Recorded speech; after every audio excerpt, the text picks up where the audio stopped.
अस्सलाम वालेकुम।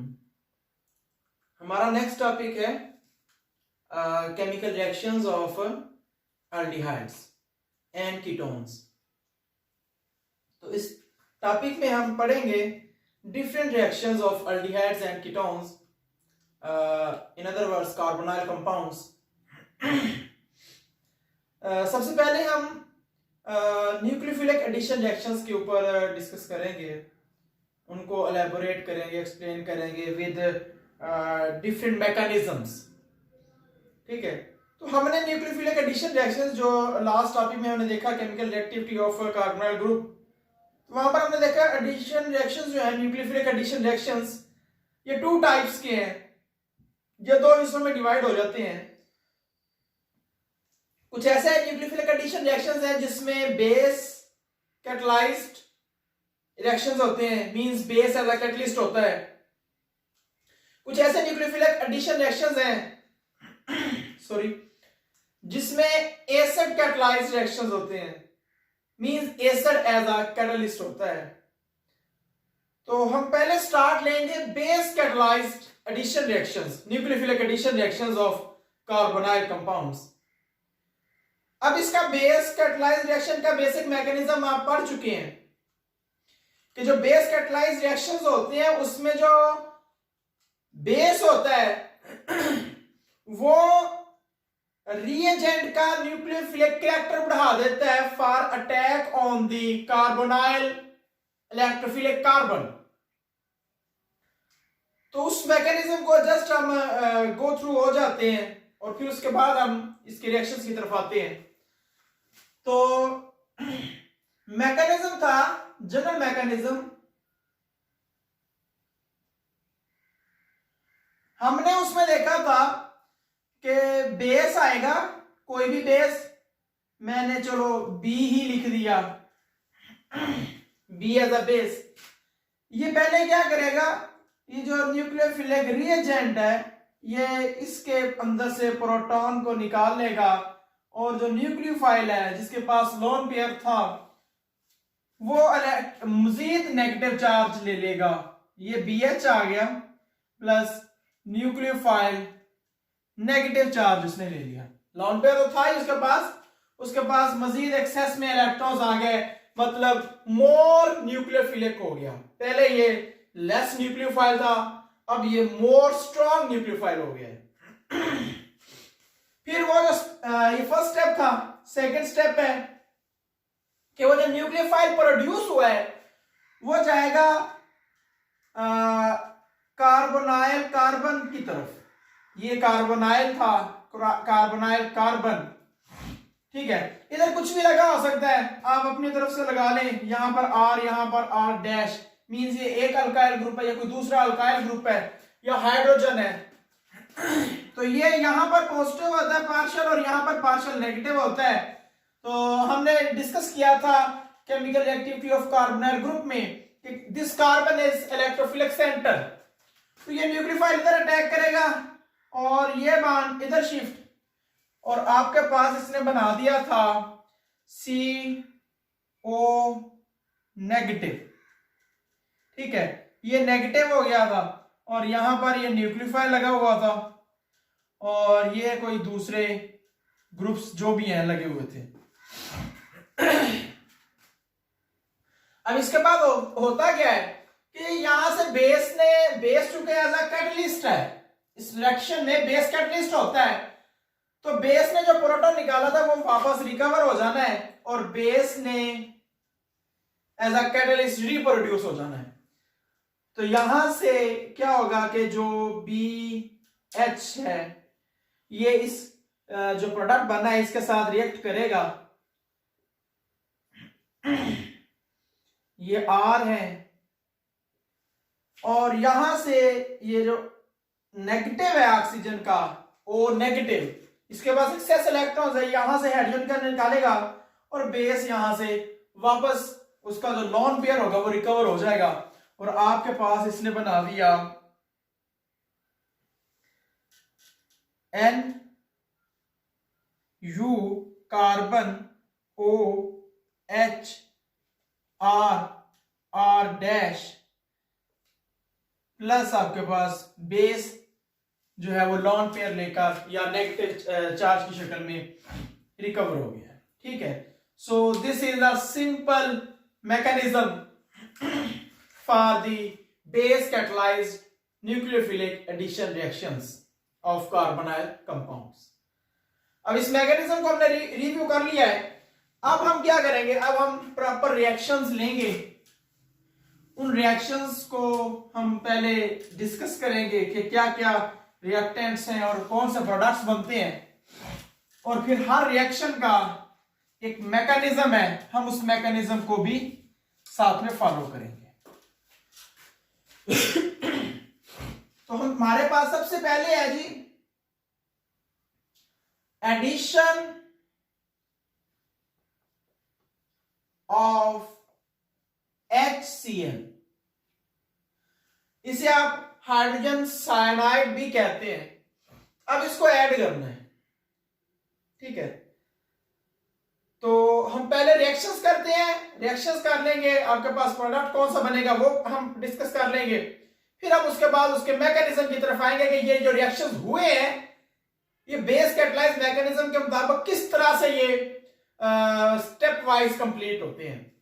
तो हमारे पास लेट्स सपोज ये हमारे पास फॉर्मेल्डिहाइड है, यहां फॉर्मेल्डिहाइड है, लिख देते हैं।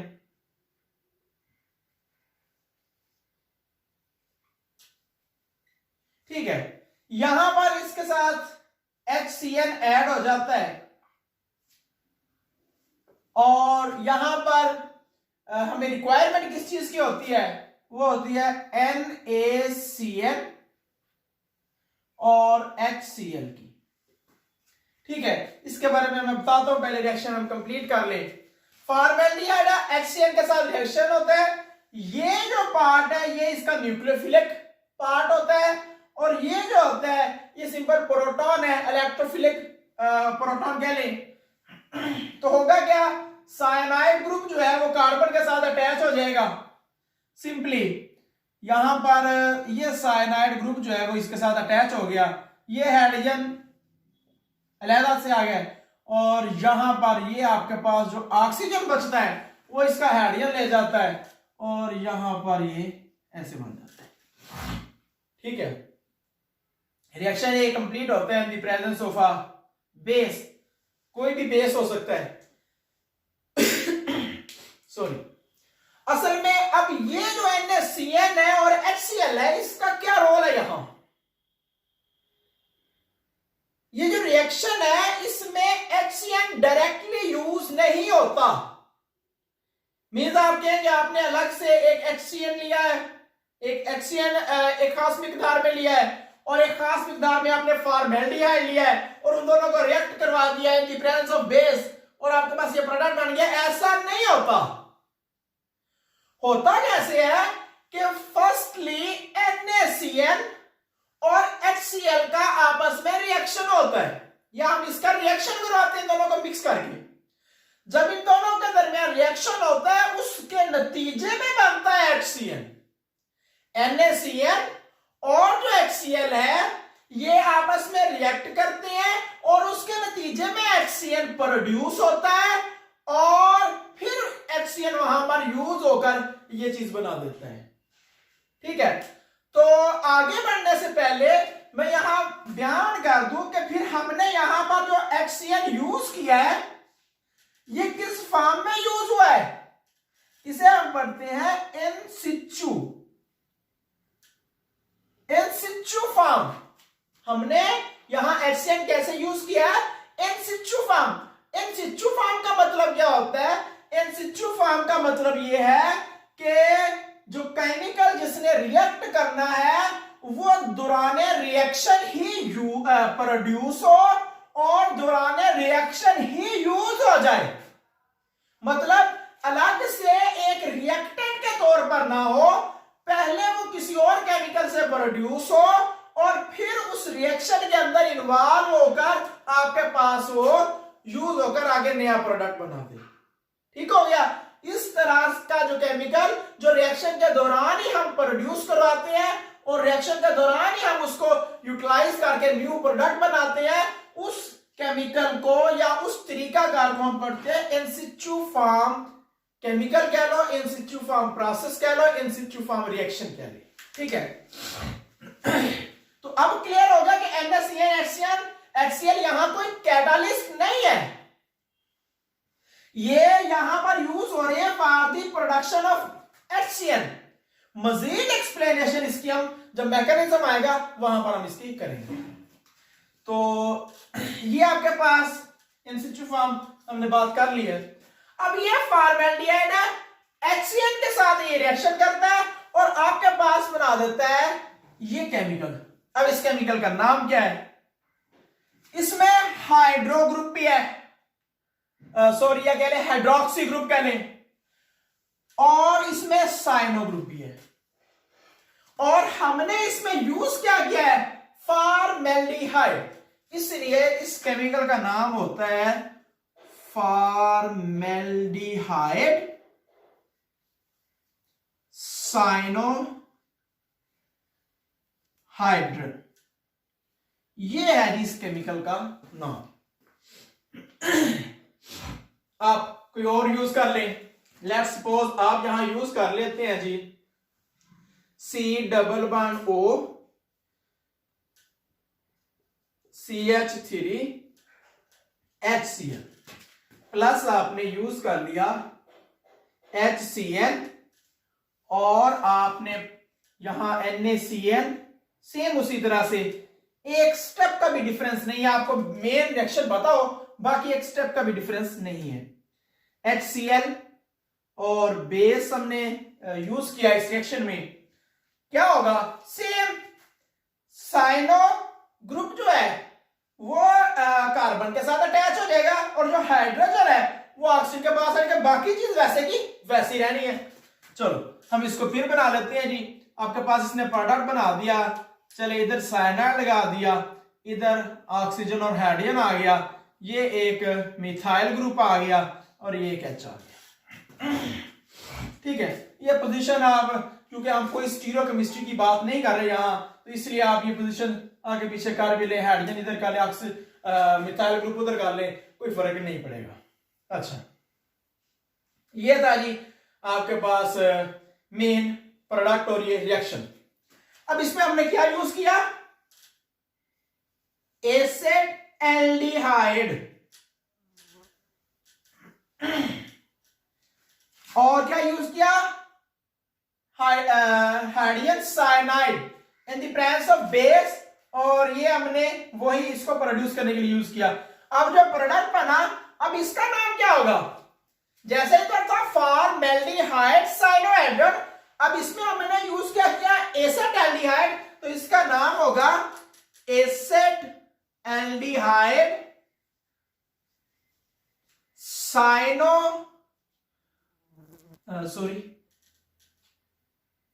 साइनोहाइड्रन। इसको अब हम ये नाम देंगे एसिड-एल्डिहाइड साइनोहाइड्रन। ठीक है, अब ये था एसिड-एल्डिहाइड का। आप इसकी बजाय यहां पर क्या यूज कर ले? आप यूज कर ले कोई कीटोन, अब यूज कर ले। लेट्स सपोज मैं यहीं पर ही इस रिएक्शन में थोड़ी सी चेंजेस करके कीटोन यूज कर लेता हूं, तो क्या होगा? ठीक है, यहां पर कीटोन क्या होगा जी? CH3, यहां पर भी CH3, ये कीटोन आ गया। रिएक्शन कैसे प्रोसीड करना है? सेम जैसे पहले थे। क्या होगा?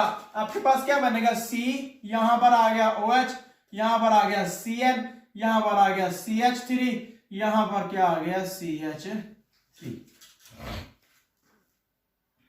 ठीक हो गया। अब इसका क्या नाम होगा? इसका नाम होगा एसीटोन साइनोहाइड्रन। ठीक है, तो क्योंकि हमने पीछे एसीटोन यूज किया हुआ है, तो ये तो था ये इसका जनरल रिएक्शन कि HCl में कैसे कैसे एडिशन होगी कार्बोनाइल ग्रुप में HCl की। ठीक है, तो ये हमने कर लिया जी। अब हम आते हैं इसके मैकेनिज्म की तरफ। मैकेनिज्म लफ्ज का मतलब ही क्या होता है कि पाथवे, कि जिस पाथवे के जरिए या जिस पाथवे के थ्रू आप रिएक्शन करवा रहे हैं उस सारे पाथवे को एलेबोरेट करना, एक्सप्लेन करने का नाम क्या है? मैकेनिज्म है। हम आते हैं जिसके मैकेनिज्म की तरफ।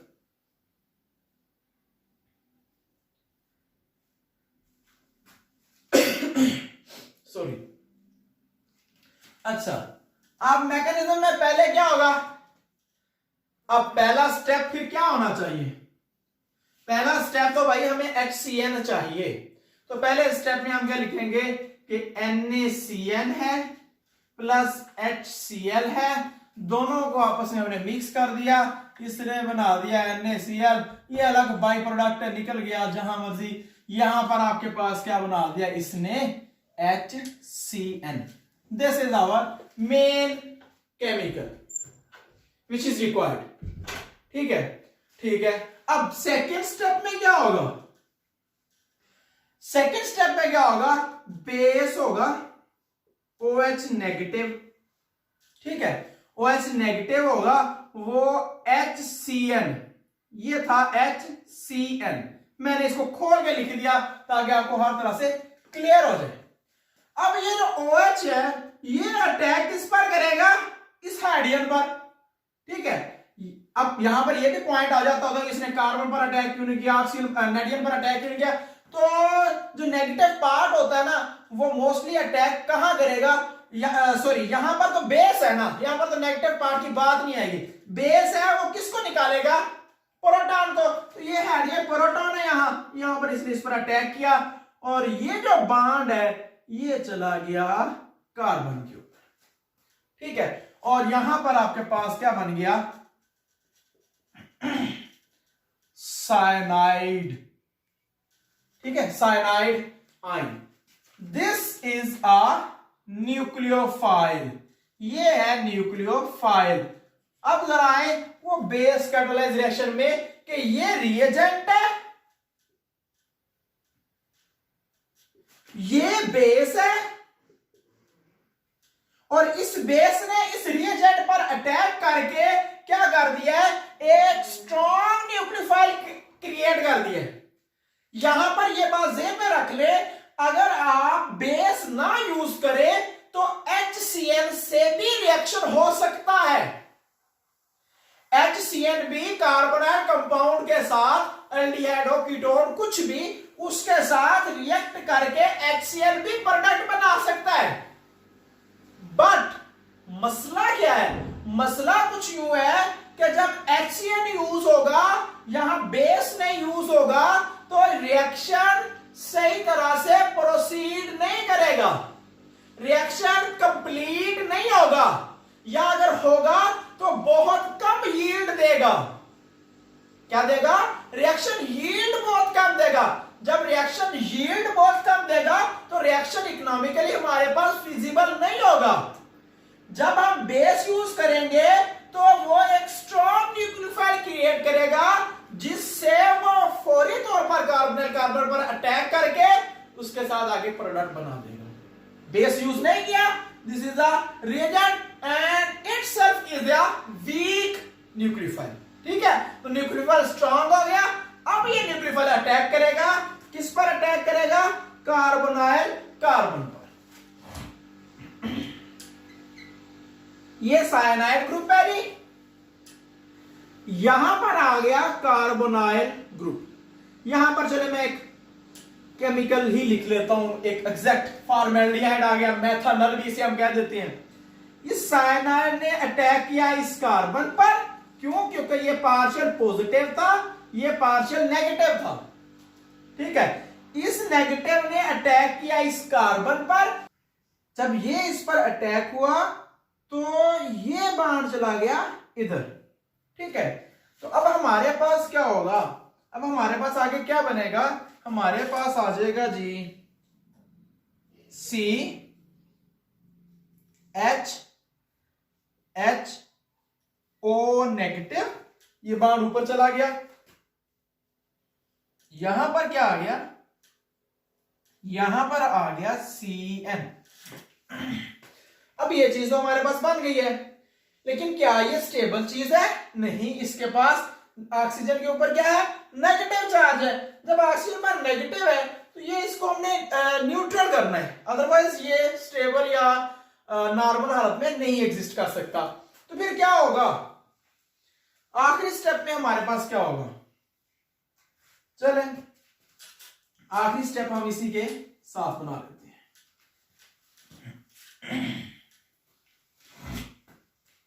फोर्थ स्टेप क्या होगा? तो वो जो हमारे पास यूज हुआ था बेस OH, और उसने क्या किया था कि HCl के अंदर HCN के अंदर से हाइड्रोजन निकाल लिया था, वो यहां हाइड्रोजन दोबारा से रिकवर होगा। क्या होगा जी? Oxygen negative, hydrogen CN। ठीक है, अब हमारे पास यहां पर क्या है? ये HOH है, पार्शियल पॉजिटिव नेगेटिव, इसने इस हाइड्रोजन पर अटैक किया और ये जो बेस हमने यूज किया था वो रिकवर हो गया, और आपके पास क्या बना दिया जिसने?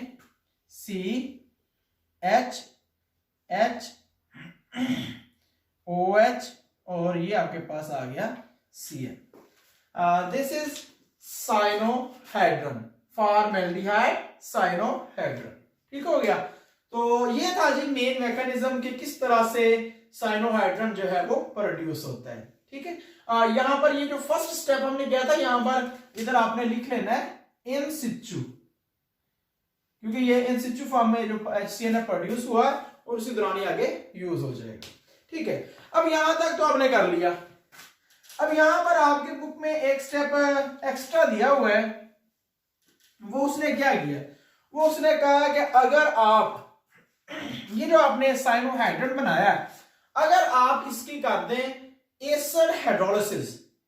एसिड हाइड्रोलिसिस का मतलब क्या है कि एसिडिक वाटर लें, वाटर के अंदर कुछ आप एसिड ऐड कर दें और फिर आप उसकी हाइड्रोलिसिस कर दें, तो आपके पास ये जो साइनो ग्रुप है ये किस में कन्वर्ट हो जाएगा? ये COOH कार्बोक्सिलिक एसिडिक ग्रुप उसमें कन्वर्ट हो जाएगा।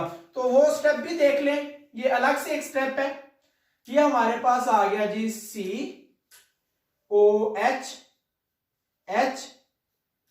HCN, हमने यूज किया water in the presence of H2SO4, और हमारे पास क्या हुआ? ये हमारे पास कन्वर्ट हो गया जी COOH,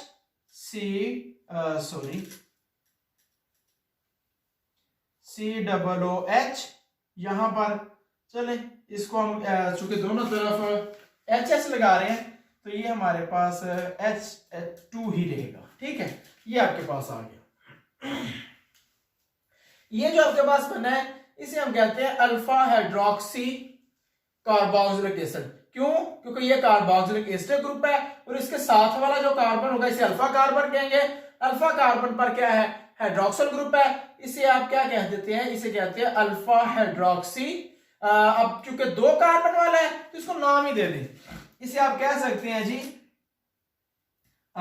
अल्फा हाइड्रोक्सी। ये दो कार्बन वाले को हम नाम देंगे, आगे जाके पढ़ेंगे आप 13 चैप्टर में, एथानोइक एसिड। तो इसे आप नाम दे देंगे अल्फा हाइड्रोक्सी एथानोइक एसिड। ठीक हो गया।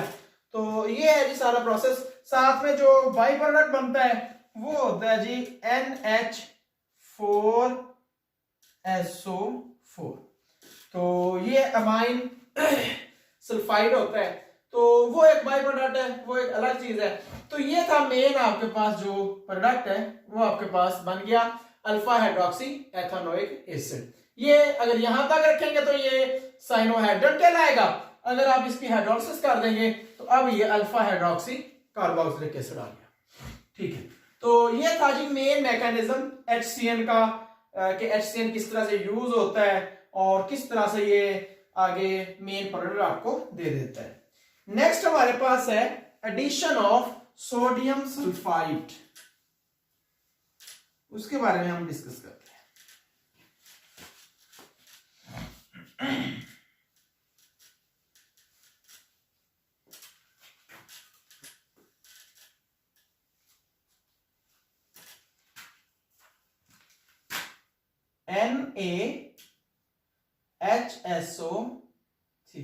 सोडियम सल्फाइड इसे कहेंगे, या सोडियम हाइड्रोसल्फाइड कह दें इसे, ठीक है।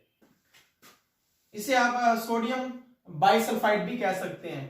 तो पहले हम इसकी रिएक्शंस कर लेते हैं जी। ये हमारे पास आ गया C double bond O H H plus हमने ऐड कर दिया NaHSO3, ठीक है। अब इसमें हमारे पास होगा क्या कि सिंपली जो ये वाला ग्रुप है ये सारा आके कार्बन के साथ अटैच हो जाएगा, और जो इसके अंदर से हाइड्रोजन है वो किधर चला जाएगा, ऑक्सीजन की तरफ। तो हम कर लेते हैं जी। यहां पर ये आ गया COH H H, यहां पर आ गया OSO2N, ठीक है। इसे हम नाम दे देते होते हैं कि बाइसल्फाइड एडिशन प्रोडक्ट, क्योंकि यहां एडिशन हुई है तो ये एडिशन प्रोडक्ट कहलाता है। इसको आप अडक्ट भी कह सकते हैं। अडक्ट कहते होते हैं कि जब दो केमिकल आपस में मिले और आगे प्रोडक्ट एक सिंगल बने तो वो अडक्ट कहलाता है। इसे आप अडक्ट भी कह सकते हैं। और यूज कर लें, यहां पर जस्ट रिप्लेसमेंट करते जाएं कि C है, डबल बॉन्ड O है, CH3 है, H है, प्लस NaHSO3, और इसने आपके पास क्या बना दिया, सेम उस तरह से COH है, CH3H OSO2Na, तो ये भी बाई प्रोडक्ट ही, बाइसल्फाइड एडिशन प्रोडक्ट ही है। और यूज कर लें, ये हमारे पास अब आ गया जी प्रोपानोन CH3, मींस कीटोन हमने यूज कर लिया, तो मेन प्रोडक्ट जो है वो ही बनना है NaHSO3। अब यहां पर भी चीज वही बनेगी, C है, OH आ गया, यहां पर आ गया CH3, यहां पर आ गया CH3, और यहां पर आ गया OSO2Na।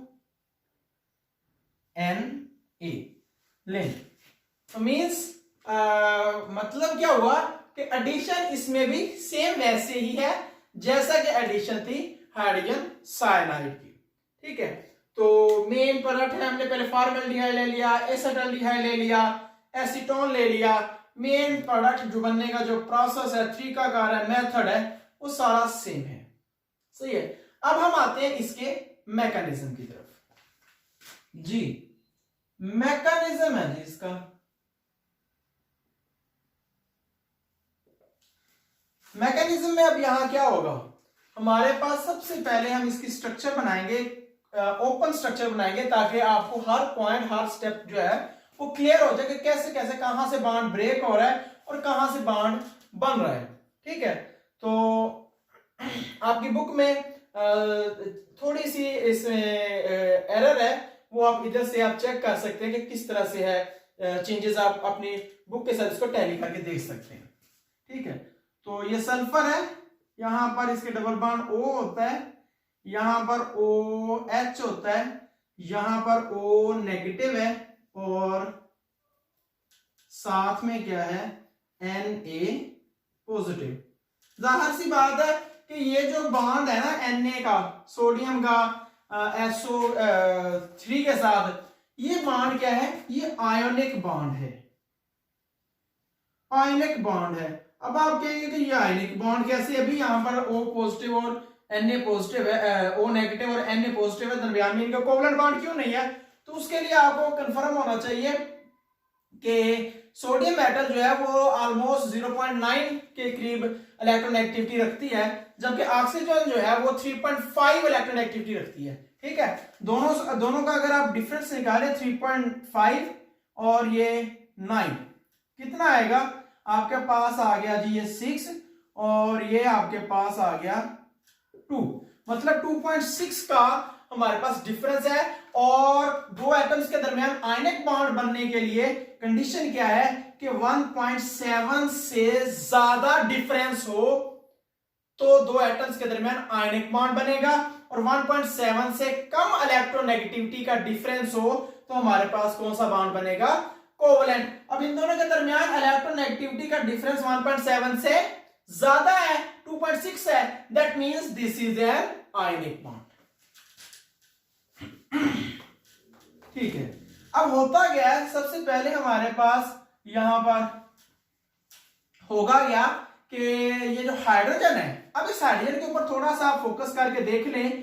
इस हाइड्रोजन के ऊपर फोकस करेंगे तो आपको सारी चीज क्लियर हो जाएगी कि ये कैसे आयनाइज हो रहा है। देखिए, ये हाइड्रोजन है, ये ऑक्सीजन है, ये ऑक्सीजन है, ये सल्फर है, ये ऑक्सीजन है। All these atoms are highly electronegative। और हाइड्रोजन बेचारा यहां पर क्या है, बहुत ही इलेक्ट्रोपॉजिटिव है। अच्छा चलो, एक एटम होता तो हम कहते हैं ये आयनाइज होना इसके लिए मुश्किल है। यहां पर देखें, एक एटम, 3 ऑक्सीजन और एक सल्फर एटम, 4 इलेक्ट्रोनेगेटिव एटम उसको उससे इलेक्ट्रॉन्स को खींच रहे हैं। जाहिर बात है इनका कलेक्टिव इफेक्ट तो इस तरफ को है ना, इन तीनों का कलेक्टिव इफेक्ट अगर आप हाई लेवल में जाएं तो उसे आप इंडक्टिव इफेक्ट भी कह देते हैं। तो इन तीनों का जो कलेक्टिव इफेक्ट है वो लेफ्ट साइड है, तीनों इलेक्ट्रॉन्स को अपनी तरफ खींच रहे हैं, इस इलेक्ट्रॉन को। ठीक है, तो हमारे पास क्या होगा, हाइड्रोजन भी बेचारा बहुत ही वीक है, तो ये फिर यहां पर आयनाइज हो जाता है और आपके पास ये कुछ ऐसा प्रोडक्ट बना देता है, O नेगेटिव हो जाता है। और यहां पर O नेगेटिव, Na पॉजिटिव वैसे का वैसे ही है, प्लस बन गया H positive. Here this portion act as a nucleophile. Nucleophile के तौर पर ये पोर्शन एक्ट करता है, क्योंकि यहां पर नेगेटिविटी आ गई है, नेगेटिव चार्ज आ गया है, इलेक्ट्रॉनिक क्लाउड ज्यादा हो गया, तो ये अटैक करेगा आप कार्बोनाइल कार्बन पर। तो ये था जी पहला स्टेप। अब हम बात करते हैं दूसरे स्टेप की, उसमें देख लें कि ये है कार्बोनाइल कार्बन। चले इधर हम 3 लगा देते हैं, इधर हम 1 लगा देते हैं, ये मिथाइल ग्रुप लग गया, हाइड्रोजन आ गया, एसिटाल्डिहाइड हमने यूज कर दिया, ऐड हमने कर दिया इसमें O negative, sulphur double bond O negative, Na positive. अब यहां पर क्या हुआ, ये नेगेटिव चार्ज है, ये पार्शियल पॉजिटिव है, ये पार्शियल नेगेटिव है, ये अटैक करेगा किस पर, इस कार्बन पर। ठीक है, जब इसने इस कार्बन पर अटैक किया तो यहां से ये बॉन्ड शिफ्ट हो गया इस पर। ठीक है, जब यहां से ये बॉन्ड इधर शिफ्ट होगा तो आपके पास मेन प्रोडक्ट आगे क्या बनेगा, वो आप देख सकते हैं कि C है, O नेगेटिव है, CH3 है, यहां पर H है, यहां पर आ गया O, ये वाला O मिल गया साथ साथ आपके पास क्या है, SO है। अब चूंकि यहां पर भी ऑक्सीजन है, आप दोबारा ऑक्सीजन लिखने के बजाय इसको SO2 कर दें, और यहां पर एक ऑक्सीजन पर नेगेटिव है इसलिए यहां नेगेटिव लगा दिया, Na पॉजिटिव लगा दिया। ठीक हो गया। तो ये सिचुएशन आ गई आपके पास। अब अगले स्टेप में क्या होगा, अगले स्टेप में वो जो प्रोटॉन खारिज हुआ था ना, वही प्रोटॉन यहां इन्वॉल्व हो जाता है, वही प्रोटॉन यहां ऑक्सीजन को न्यूट्रलाइज कर देता है। तो होगा क्या जी, carbon oxygen negative, CH3 H O SO2 Na। मैंने ये यहां से नेगेटिव पॉजिटिव खत्म कर दिया। ये मैंने सिर्फ आपको समझाने के लिए, पहले स्टेप में समझाने के लिए जरूरी था कि ये लिखना कि ये इस तरह से है, तो वो मैंने लिखा था। अब यहां से नेगेटिव पॉजिटिव खत्म कर दे, कोई फर्क नहीं पड़ेगा। क्यों नहीं, क्योंकि ये नेगेटिव ये पॉजिटिव है, चार्ज न्यूट्रल हो जाएगा। ठीक है, और यहां पर आया हाइड्रोजन, इस ऑक्सीजन ने हाइड्रोजन पर अटैक किया और आपके पास क्या बन गया, कार्बन ऑक्सीजन हाइड्रोजन CH3, यहां पर आ गया H, और आपके पास यहां पर क्या आ गया, OSO2 Na। लेंगे। ये आपके पास मेन प्रोडक्ट बन गया। अब आपकी बुक में यहां क्या लिखा हुआ है, आपकी बुक ने लिखा हुआ है जी कि सल्फर का ऑक्सीजन के साथ यहां बॉन्ड शो किया हुआ है कि SO3 लिखा हुआ है, या इस तरह से SO जो है ना वो S पहले आया हुआ है, वो लिखना मुनासिब नहीं है। क्योंकि देखिए नॉर्मली आप लिख लेना, नॉर्मली ऐसे लिख ले कोई फर्क नहीं पड़ता, नो इश्यू। लेकिन जब आप मैकेनिज्म लिख रहे हैं तो मैकेनिज्म का मतलब है एग्जैक्ट पाथवे। तो अगर आप पाथवे में भी आप इस तरह से सल्फर को इधर करके लिख देंगे या इस तरह से शो करेंगे तो आपके लिए ये गलत होगा। और दूसरी बात यह है कि आपकी बुक में यहां पर जो अटैक कराया है वो सल्फर से कराया है, जाके वो भी गलत है। क्यों है? क्योंकि यहां पर ऑक्सीजन है जो हाइड्रोजन लूज कर रहा है। तो जब हाइड्रोजन लूज ऑक्सीजन से होगा तो ये नेगेटिव, देखे ना, जब यहां से हाइड्रोजन पर निकल जाएगा तो यहां पर ये बॉन्ड ये ऑक्सीजन पर आएगा ना, क्योंकि हाइड्रोजन बॉन्ड तो नहीं करने जाएगा, उसकी पावर ही नहीं है। तो ये बॉन्ड कंप्लीट जो है 2 इलेक्ट्रॉन ऑक्सीजन के ऊपर आएंगे, इस वजह से यहां पर कंप्लीट नेगेटिव आ जाता है। तो अटैक तो ऑक्सीजन से होना है, आपकी बुक में लिखा हुआ है सल्फर से अटैक, जो कि गलत है। ठीक हो गया। तो ये था जी mechanism for the addition of sodium hydrosulphide, ये चीज भी हो गई है। अब जिस तरह उधर एक सेपरेट आगे उसने बताया हुआ था कि एसिड हाइड्रोलिसिस करवा दें साइनोहाइड्रिन की, पिछले रिएक्शन की हम बात कर रहे हैं, तो इसी तरह से इस रिएक्शन में भी उसने थोड़ा सा एक्सप्लेन किया हुआ है। वो एक अलग चीज है, इसलिए हम अलग से उसको डिस्कस कर लेते हैं।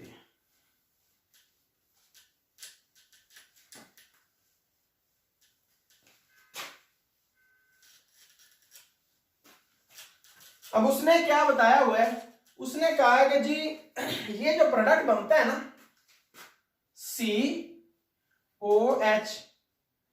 OSO2 NaCH3H,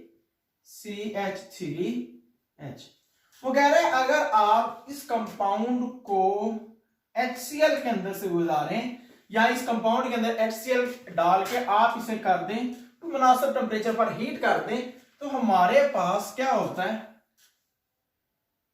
हमारे पास जनाबे वाला C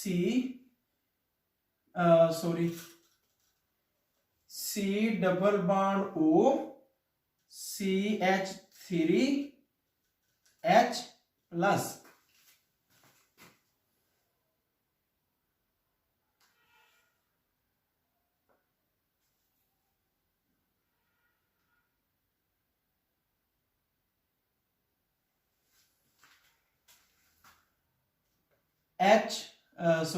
plus NaCl plus H2O plus SO2, तो ये बन जाता है। मतलब क्या हुआ कि ये HCl डालने से ये दोबारा से रीजनरेट हो गया। अब बात यहां समझने की है कि अगर हम HCl डालें, हमने ये चीज बनाई, हमने HCl डाल दिया और HCl डालने से ये चीज बन गई, वापस वही चीज, तो भाई इतना खपने का फायदा क्या था, इस केमिकल का बनाने का फायदा क्या है? जबकि मैं आपको बता दूं कि ये केमिकल बनाने का बहुत ज्यादा फायदा है। अब वो फायदा क्या है? देखिए आपके पास है आपके पास एक केमिकल्स का मिक्सचर है, उसमें कोई कार्बोनाइल कंपाउंड है, कोई कार्बोनाइल कंपाउंड है और कोई नॉन कार्बोनाइल कंपाउंड है। नॉन कार्बोनाइल का मतलब क्या? आपके लिए वहां कोई अल्कोहलिक कंपाउंड है, ठीक है, मतलब एक अल्डिहाइड है, एक अल्कोहल है, या सिंपल ही मैं कह दें तो मैं कह दूं एक तरफ आपके पास एथानल है और एक तरफ आपके पास एथानोल है। अब आपने एथानल और एथानोल को अलग अलग करना है। अब अगर बात करें ना अलग करने की, तो वैसे तो बहुत से तरीकाकार हैं एथानल और एथानोल को अलग करने की। सबसे बेस्ट तरीकाकार यही है कि आप उसकी डिस्टिलेशन कर दें, ठीक है, या उसके लिए फिर एक लंबा प्रोसेस करना चाहिए, या आप कोई भी इस तरह का और केमिकल यूज कर दें कि वो एथानॉल बना के अलग कर ले। अब होता क्या है? होता ये है कि एथानॉल से एथानॉल को अलग करना है।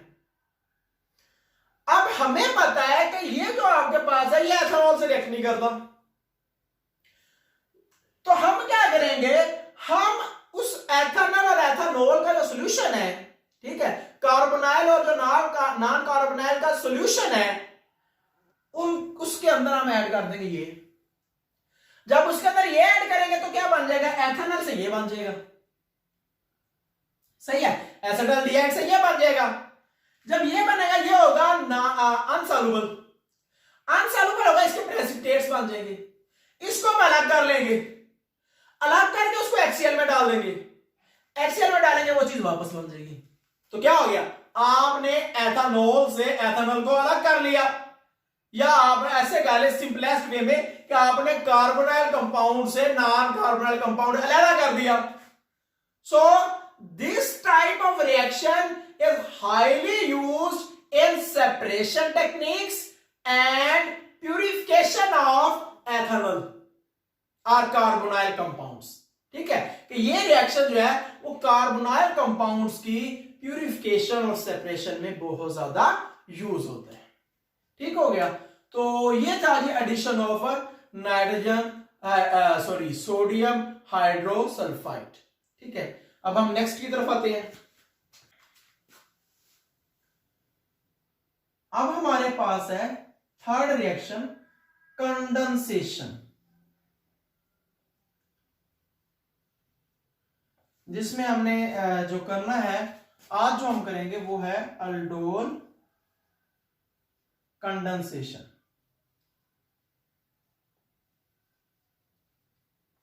ठीक है, ये करेंगे आज हम रिएक्शन। अब पहली बात तो ये कर ले कि एल्डोल कंडेंसेशन होती क्या है या इसका मतलब क्या है। अल्डोल कंडेंसेशन को समझने से पहले हमें पता होना चाहिए कि कंडेंसेशन क्या चीज है। कंडेंसेशन किसे कहते हैं? कंडेंसेशन, कंडेंस होने का मतलब क्या होता है, दो चीजों का आपस में जुड़ जाना, मिल जाना, एक हो जाना। जिसकी सिंपलेस्ट एग्जांपल हमारे पास वाटर की कंडेंसेशन होती है। हम क्या कहते होते हैं कि वाटर के मॉलिक्यूल आपस में कंडेंस हो गए, मिल गए, और जब पहले वो गैसियस फॉर्म में थे, टेम्परेचर कम हुआ तो वो कंडेंस होकर लिक्विड फॉर्म में आ गए। ठीक है, इसे हम क्या कहते हैं, कंडेंसेशन। अब कंडेंसेशन यहां पर उसने डेफिनेशन लिखी हुई है कि ऐसा प्रोसेस है जिसमें with or without elimination of a small molecule है। मतलब कंडेंसेशन के नतीजे में मॉलिक्यूल, एक स्मॉल मॉलिक्यूल, मतलब कोई वाटर मॉलिक्यूल, कोई अमोनिया मॉलिक्यूल, कोई स्मॉल मॉलिक्यूल निकल भी सकता है, नहीं भी निकल सकता। ठीक हो गया, तो अब हम इसको देखते हैं कंडेंसेशन। और अल्डोल कंडेंसेशन किसे कहेंगे? अल्डोल कंडेंसेशन कहते हैं जिसमें हम अल्डिहाइड्स या कीटोन्स, दो सेम मॉलिक्यूल ले ले, ये दो डिफरेंट ले ले, मतलब दो अल्डिहाइड सेम ले ले या डिफरेंट ले ले, ये कीटोन सेम ले ले दो या डिफरेंट ले ले, उनको आपस में मिला दें तो जो आगे प्रोडक्ट बनेगा वो अल्डोल बनेगा। अल्डोल इसलिए कहेंगे उसे क्योंकि उस जो आगे में प्रोडक्ट बनेगा उसमें अल्कोहलिक ग्रुप भी होगा, उसमें अल्डिहाइडिक ग्रुप भी होगा, अल्डोल। ठीक है, अल्डिहाइड, अल्कोहल, ओल। ठीक है, तो उसे हम क्या कहेंगे, अल्डोल कंडेंसेशन। लेकिन अब इसकी एक कंडीशन है, वो कंडीशन क्या है? अल्डोल कंडेंसेशन के लिए एक कंडीशन है, वो कंडीशन क्या है कि हमारे पास अल्डिहाइड यूज करें या कीटोन यूज करें जिसके पास अल्फा हाइड्रोजन मौजूद हो। मतलब क्या हुआ कि वो अल्डिहाइड्स कीटोन्स तो होंगे ही, ठीक है, वो अल्डिहाइड्स जिनके पास अल्फा हाइड्रोजन हो। फॉर एग्जांपल अल्फा हाइड्रोजन कहेंगे किसे? एक है H और दूसरी तरफ भी H है और दूसरी तरफ है CH3। और ये है H। चलो इसको भी खोल के लिख देते हैं, H H और ये H। अब अल्फा हेडियन इनमें से कौन सा है? पहले हमें अल्फा हेडियन से पहले बताना चाहिए अल्फा कार्बन कौन सा है। तो भाई जो फंक्शनल ग्रुप होता है ना, उसके साथ जो कार्बन अटैच होगा उसे कहेंगे अल्फा कार्बन। मतलब ये है अल्फा कार्बन। क्या इधर कोई अल्फा कार्बन है? नहीं। अल्फा कार्बन के साथ जो हेडियंस अटैच होंगे ये सारे अल्फा हेडियंस हैं। यहां कोई अल्फा हेडियन है, जब अल्फा कार्बन ही नहीं है तो अल्फा हेडियन भी नहीं होगा। इसका मतलब क्या हुआ कि जो मेथानल होता है, या जिसे आप फॉर्मेल्डिहाइड कहते हैं, सिर्फ वो अल्डिहाइड्स के अंदर एल्डोल कंडेंसेशन रिएक्शन नहीं देता। उसके अलावा बाकी जितने भी हैं, एथानल, प्रोपानल, ब्यूटानल, पेंटानल, जितने भी हैं, बाकी सारे एल्डोल कंडेंसेशन रिएक्शंस देते हैं। क्यों देते हैं? क्योंकि एल्डोल कंडेंसेशन में अल्फा हेडियन ही निकलता है और वो आगे कॉम्बिनेशन में सपोर्ट करता है। ठीक है, तो अब हम रिएक्शंस की तरफ आते हैं जी। हम कोई भी अल्फा हेडियन वाला एल्डिहाइड ले लेते हैं। चले हमने ले लिया जी एथानल CH3, यहां पर आ गया H। इस H को आप नीचे लगा लें, इजी रहेगा आगे रिएक्शन को समझना। ठीक है, अब आगे आ गया आपके पास HCH2 C double bond OH। मैंने जस्ट क्या किया है कि ये जो दूसरे वाला एथानल है, या जिसे आप एसिटाल्डिहाइड कहते हैं, इसका मैंने अल्फा हेडियन एक अलहदा करके लिखा है क्योंकि इसी ने ही रिमूव होना है। ठीक है, in the presence of a base, diluted form में होता है वो बेस NaOH। डाइल्यूट बेस का मतलब होता है जिसमें यहाँ पर NaOH की कंसंट्रेशन बहुत कम रखते हैं। ठीक है, तो बेस की मौजूदगी में रिएक्शन होगा, यहां से ये हेडियन रिमूव हो जाएगा और आपके पास बना देगा H3CCHOH single bond CH2 C double bond OH। ले, दिस इज कॉल्ड एल्डोल। ये है एल्डोल। क्यों है एल्डोल? यहां पर हाइड्रोक्सिल ग्रुप भी है, अल्कोहलिक ग्रुप भी है और अल्डिहाइडिक ग्रुप भी है, इसलिए हम इसे क्या कहते हैं? एल्डोल। ठीक हो गया। अब इस कंपाउंड का नाम क्या होगा? इस एल्डोल प्रोडक्ट का नाम क्या होगा? तो नाम हम इधर से लेंगे कार्बोनाइल ग्रुप से, 1 2 3 4। तो 3 नंबर पर हाइड्रोक्सिल ग्रुप लगा हुआ है, इसको नाम दे देंगे, 3 हाइड्रोक्सी 1 2 3 4 वाला कार्बोनाइल ग्रुप है तो ब्यूटानल, 3 हाइड्रोक्सी ब्यूटानल। लें, ये कंपाउंड का नाम आ जाएगा। ठीक है, आप और यूज कर लें, आप प्रोपानल यूज कर लें, H3C CH2 C double bond OH, प्रोपानल use कर लिया। ठीक है, आपके पास यहां पर क्या आएगा? HCH CH3 C double bond OH। यहां पर देखिए मैंने तीसरे वाला कार्बन जो है वो इधर नहीं लगाया। क्यों? क्योंकि अल्फा हेडियन है ये क्या है? ये कौन से हेडियंस है? ये बीटा हेडियन है। रिमूवल किसकी हो रही है? या रिप्लेसमेंट, रीअरेंजमेंट किसकी हो रही है? अल्फा हेडियन की। इसलिए मैंने बीटा कार्बन को लगा ही नीचे दिया ताकि कोई कंफ्यूजन ना आए। ये अल्फा हेडियन, ये आपके पास बीटा हेडियंस और ये बीटा कार्बन। रिमूव इसने होना है या रीअरेंज इसने होना है, इसलिए मैंने इसी को ही यहां रखा है। ठीक है, तो अब अगला स्टेप, प्रोडक्ट कैसे बनेगा? सेम वही डाइल्यूटेड फॉर्म में NaOH यूज करेंगे।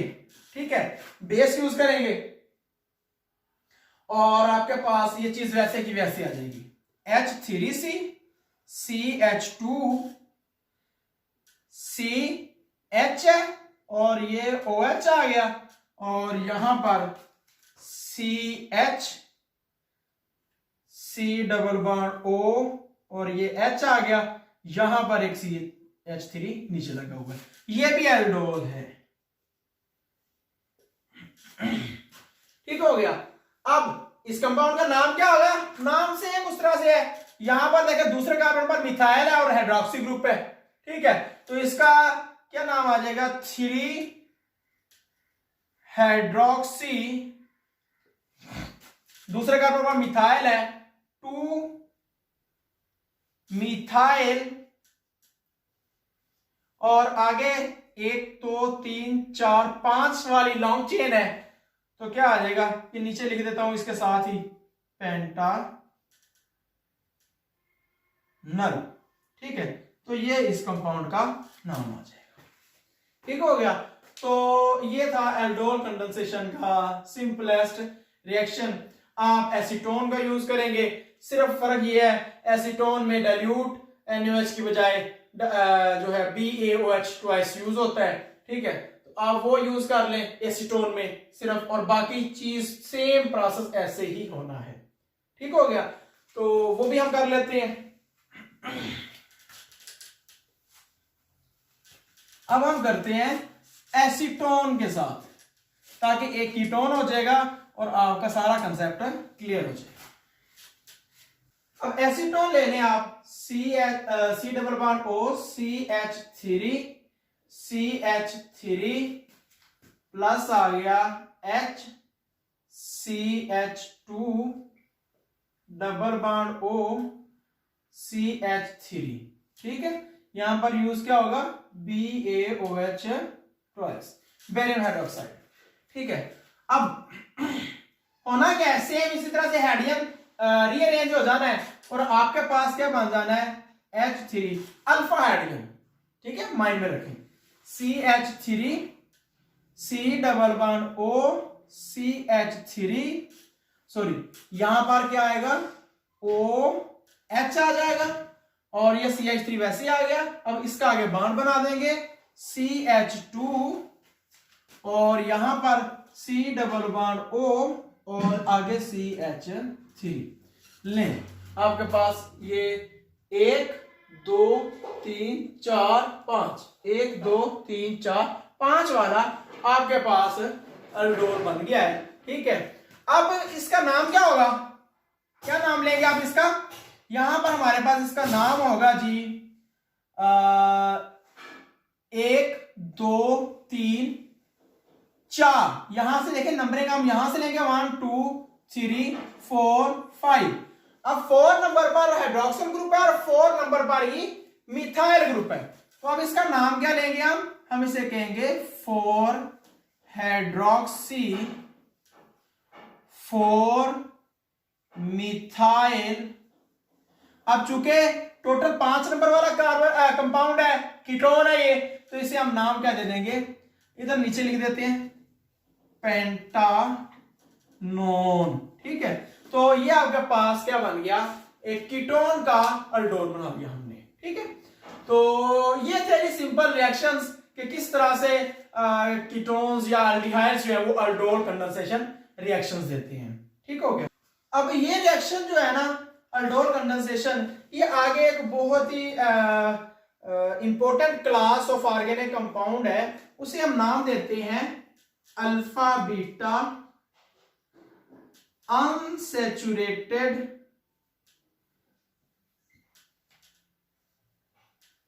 Carbonyl compound.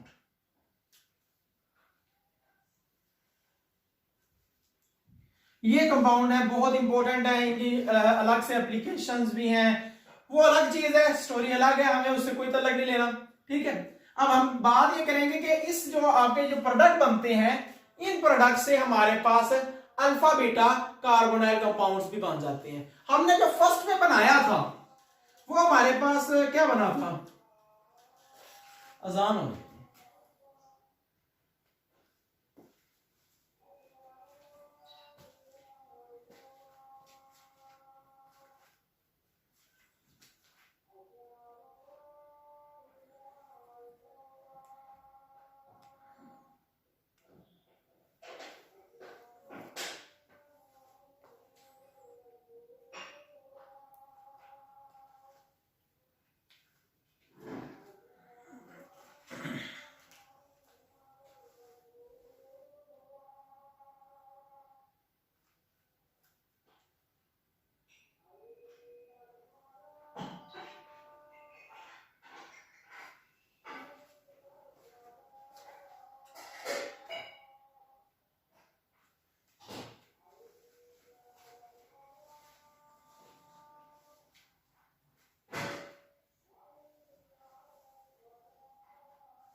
जी।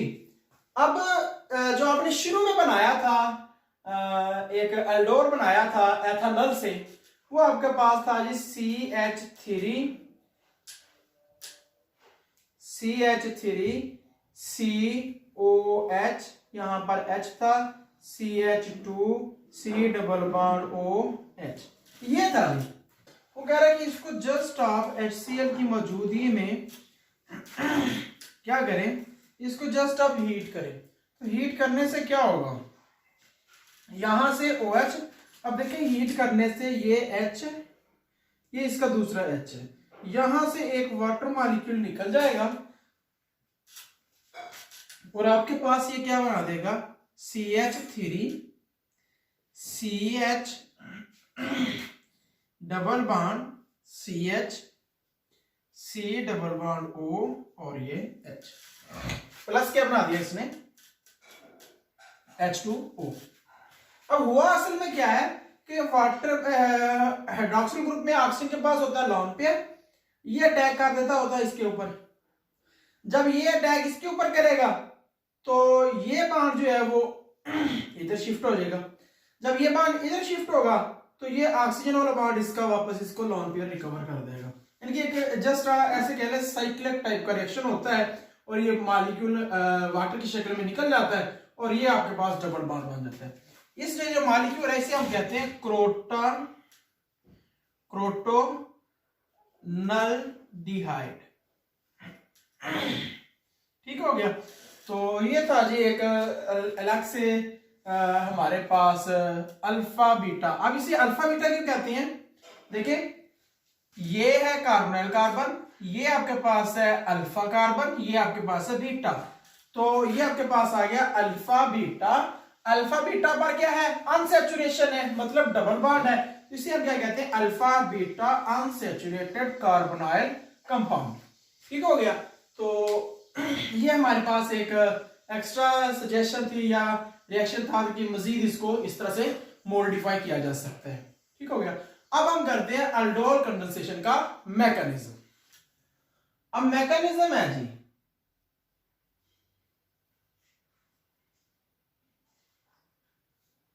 मैकेनिज्म में क्या होगा, पहला रिएक्शन सेम जैसे आपने पिछले मैकेनिज्म्स देखे हैं उसमें हमारे पास जैसे बेस यूज होता था, सेम यहां पर एक OH नेगेटिव आएगा बेस, और एक आपने अल्डिहाइड यूज कर लिया है, सपोज करें एथेनॉल एक आपने यूज कर लिया है, और ये C डबल बॉन्ड O और ये H है, यहां से ये O नेगेटिव है, इस H पर अटैक करता है और यहां से ये बॉन्ड इस कार्बन पर चला जाता है। ठीक है। और आपके पास ये क्या बना देता है जी,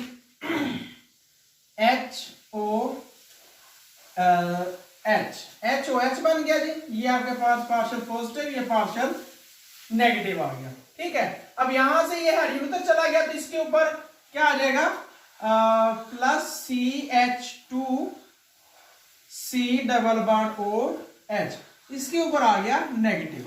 अब आपको पता है कि ऑर्गेनिक कंपाउंड्स में अगर कार्बन के ऊपर नेगेटिव चार्ज आ जाए तो उसे हम क्या कहते हैं, कार्बेन आयन। ये है जी कार्बेन आयन। ठीक है। अब ये कार्बेन आयन एक्ट करता है एज अ न्यूक्लियोफाइल। ये एज अ न्यूक्लियोफाइल अटैक करेगा किस पर, एक और अल्डिहाइडेड कंपाउंड पर। तो आपके पास आ गया जी CH3 C double bond OH। ठीक है। यहां पर आ गया ये कार्बेन आयन वाला अल्डिहाइड आ गया जी। ठीक है। इसके ये नेगेटिव ने अटैक कर दिया इस कार्बन पर और ये अटैक इधर चला गया, ये पार्शियल नेगेटिव था, ये पार्शियल पॉजिटिव था, ये बॉन्ड उधर चला गया। अब ये बॉन्ड उधर गया तो आपके पास क्या बना दिया इसने, देखें H3CCO नेगेटिव, H आ गया यहां आ गया CH2C डबल बॉन्ड OH। ले दूसरा स्टेप ये आ गया। तीसरे स्टेप में क्या होगा, सेम जो OH जो बेस था उसने जो हाइड्रोजन निकाला था वो यहां से रिकवर हो जाएगा और आपके पास आ गया जी H3CCO नेगेटिव। ठीक है। H है CH2COOH प्लस आ गया यहां HOH। ये पार्शियल पॉजिटिव है जी, ये पार्शियल नेगेटिव है। ये अटैक करेगा इस हाइड्रोजन पर और ये बॉन्ड इसका ऑक्सीजन के ऊपर आ जाएगा और आपके पास ये क्या बना देगा, H3C CHOH CH2, उसके बाद इसने क्या बना दिया C+OH। ठीक है, ये आपके पास आ गया। ले आपने क्या बना दिया है, आपने आपके पास क्या बना दिया,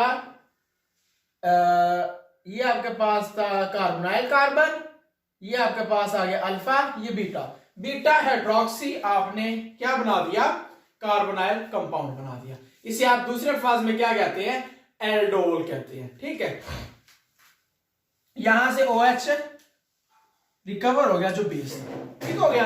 तो आपने इस तरह से नहीं, एक सिंपल 3 स्टेप मैकेनिज्म के थ्रू क्या बना लिया है, एल्डोल बना लिया है। सही है, तो ये था ये सिंपल मैकेनिज्म एल्डोल कंडेंसेशन का। आज हमने 3 रिएक्शंस पढ़ लिए हैं, nucleophilic addition reactions, base catalyse कौन कौन से हमने पढ़ लिए, हाइड्रोजन साइनाइड की एडिशन पढ़ ली, हमने सोडियम बाइसल्फाइड की एडिशन पढ़ ली और हमने एल्डोल कंडेंसेशन पढ़ ली। ठीक है, तो इतना आज के लिए। नेक्स्ट इसका सेकंड पार्ट आएगा वीडियो का, उसमें हम नेक्स्ट लेक्चर जो है वो कंप्लीट कर देंगे। ओके जी, अल्लाह हाफिज।